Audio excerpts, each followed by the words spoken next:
So, okay, so you just shared about your talks in Birmingham, Marseille, Paris, and a lot of positive feedback. And so wonderful to hear that you help people within their projects. Of course, you're the UltraPerformance leader. And it was fun. It was a lot of fun. It's a lot of fun. You know, you share content, and in the meantime, it's really a very good moment of sharing. Yeah, it's an honor, right, to be able to do this. Yeah, it's an honor, and you know, you go there without any expectations or fear. You know, it's all about being myself on stage and just like sharing what my life experience, I would say. And it's just no more than that. So, yes. And it's nice. It's just simple. Yeah, yeah. Can you share more about the leadership part? Especially, let's see, about the question, what was your biggest mistake? Well, they are not, or miscalculations in leadership that changed your life in such a positive, life-altering way, and it also somehow changed your way of leadership? Many mistakes actually in my leadership. Great. I would say model or way of doing it, but if there's like really one that has been like a big breakthrough in my own existence throughout one of the companies I've been leading, is I found out that in my way of doing things and leading, I was keen to go forward and think that people know what I have in my head. So it's like, I have a vision, I want to go there, and I explain that to people, and I feel like, because I said that just maybe once, I explained it well, you know, I feel like I did it well. But since I talked about that, I feel like people understood fully and they are totally connected to what I have in my mind, which is a huge mistake.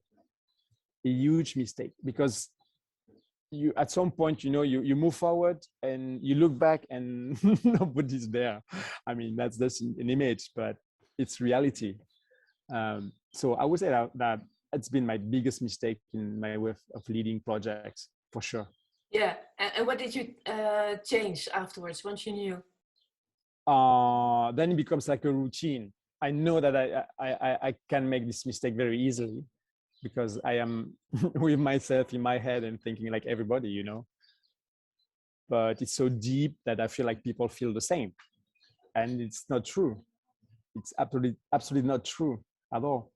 So on my side, to really answer and tackle this issue, which is my own personal issue, nobody sees that, but I know that I have to live with this. It's really think about, oh, did I explain enough? Did I say enough? Did I communicate enough? When was the last time I talked about it? Did the people have enough information, you know, about where we're going, why, how, what's the next step? It's very difficult to just make sure that everybody has information. The last one, I would say. So it's a big lesson of leadership for me. Huge. Yeah.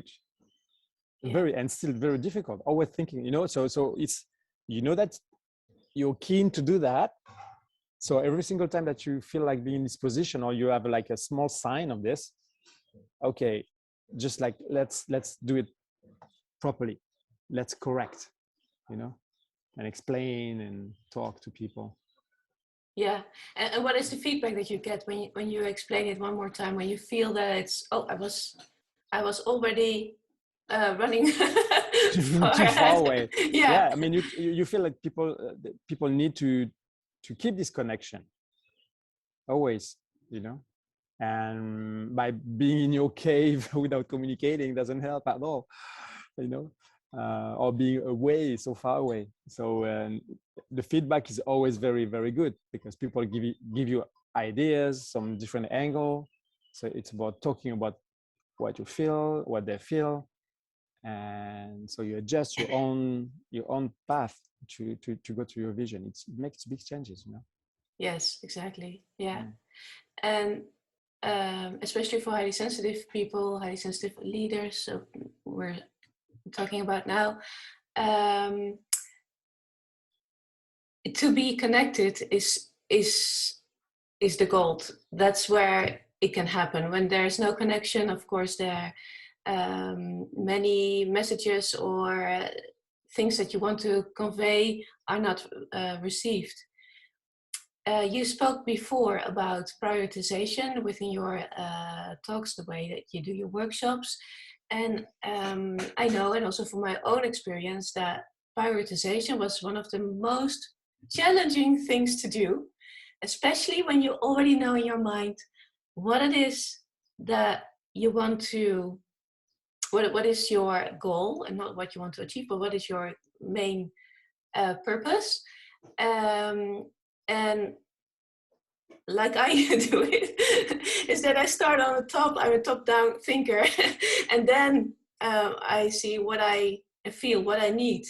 But still, prioritization, when you have so many ideas, so many projects, and things that you would want to get out into the world, it can be challenging to prioritize. So how do you help people within your workshops with prioritization?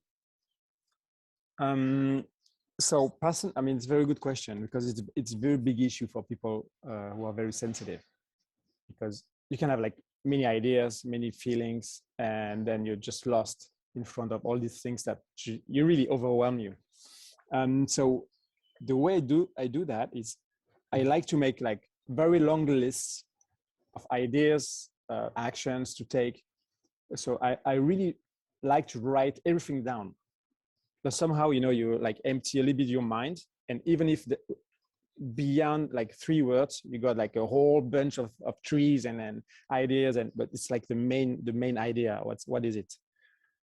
And those few words, and I can have like a full paper of these points. Then I will take just 3 steps. The first one is just like a little dot for each key item. Then second is to put like red dots on it when it's more important. Like I feel like this is very important. This is a key moment. I have to do it because it has so much impact on other things. So you can see like some kind of highlight on this point. So it's like this one is bigger than the others. I have to really take care of it. So on your whole list, you will see those red dots. And then when you walk into action, you can have those red dots that last for some time, because it's not just like one action. You want to empty the drawer, you know, but it will take like a few days or maybe a month, you know. But in the meantime, you will have actions taken. So every single time that one is done, checked. This one is done. And then I switch to another one. But I know that I have these red lights to really look after. So naturally, you will prioritize your time with how you feel about doing things.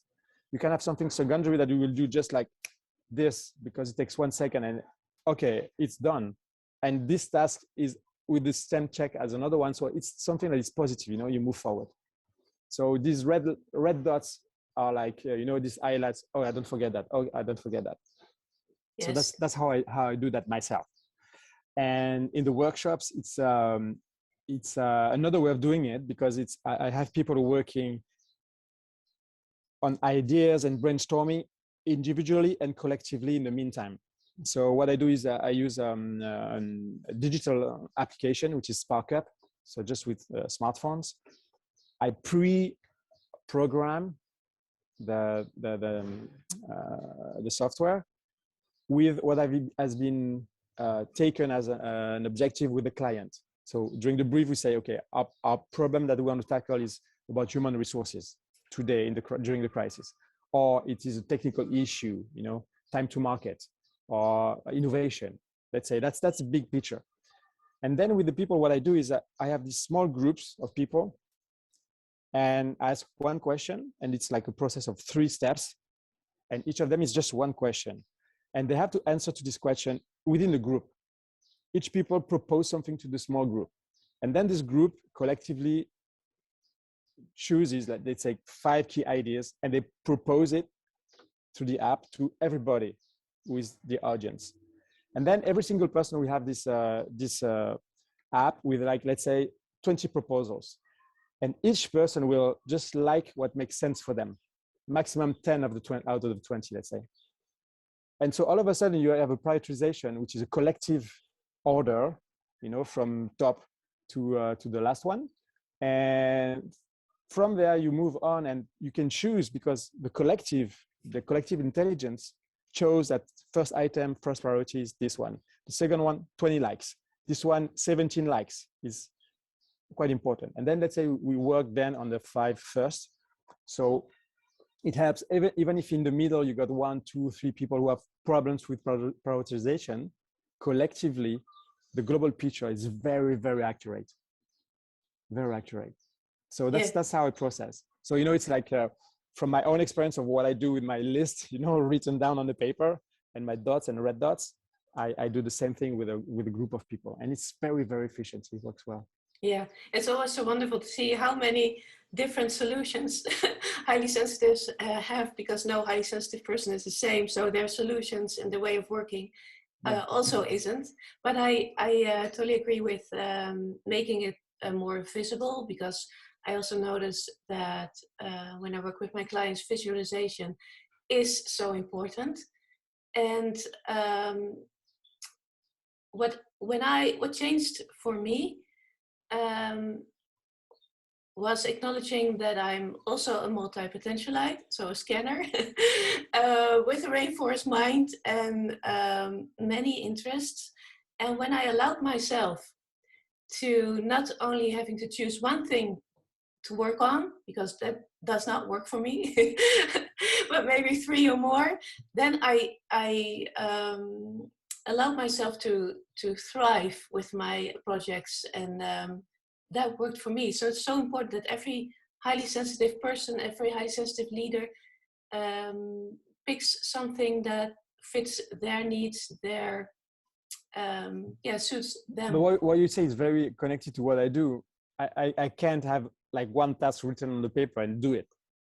It's like, depending on my energy of the moment, I can choose what I feel like being, you know, good at it, just like paperwork or research or marketing, or, you know. And when I have this list, what I need to know is not forget that the red points is very important to deal with. You know, you have to make it anyway, but you will make it when you feel like, you know. And in the meantime, you can like do other things. You know, it's like a buffet. You got like many things. You got the big one. You know that you need to have like some vegetable today, but you have the choice. You know, and so. Yes. Yeah. Exactly. Yeah. Yeah. And what I want to add something. Yeah, I don't know now. I will share later. I think, well, I mean, that was nice to talk about leadership and priority. Oh, it's quite complicated. Yeah, prioritization. Yes, you said that. You said it. Yes. So thank you very much. Thank you, Suzanne. Really yes. cool. Okay. Talk to you soon. Yes. Talk to you soon. Ciao.